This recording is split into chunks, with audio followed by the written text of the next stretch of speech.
ರಾಜೇಶ್ ಗುರುಗಳಿದ್ದಾರಲ್ಲ ಅವರ ಒಂದು ಅಚಲವಾದಂಥ ಶಕ್ತಿ ಸರ್ ಅದು ಆ ಬಸವಣ್ಣವರ ಒಂದು ಪವಾಡ.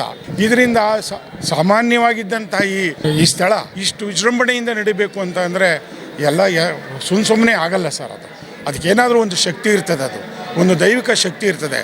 ವಿರೋಧಿಗಳ ಮಧ್ಯದಲ್ಲಿ ಬೆಳೆಯೋದಿದೆಯಲ್ಲ ಅದು ಶಕ್ತಿ, ಅದು ಪವಾಡ.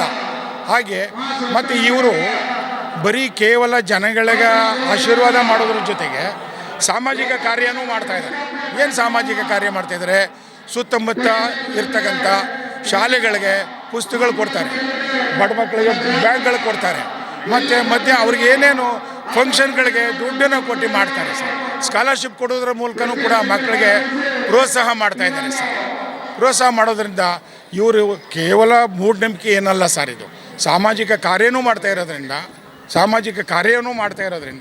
ಇದು ತುಂಬ ಅರ್ಥಪೂರ್ಣ. ಮತ್ತು ಇಲ್ಲಿಗೆ ಈ ಸ್ಥಳಕ್ಕೆ ಇದು ಒಂದು ಕಳಸ ಇಟ್ಟಂಗೆ ಸರ್. ಈ ದಿನ ಪ್ರತಿಷ್ಠಾಪನೆ ಆಗಿರೋದು ನಮ್ಮೆಲ್ಲರ ಸೌಭಾಗ್ಯವೋ ಏನು ಅನ್ನಿಸ್ತದೆ ಸರ್.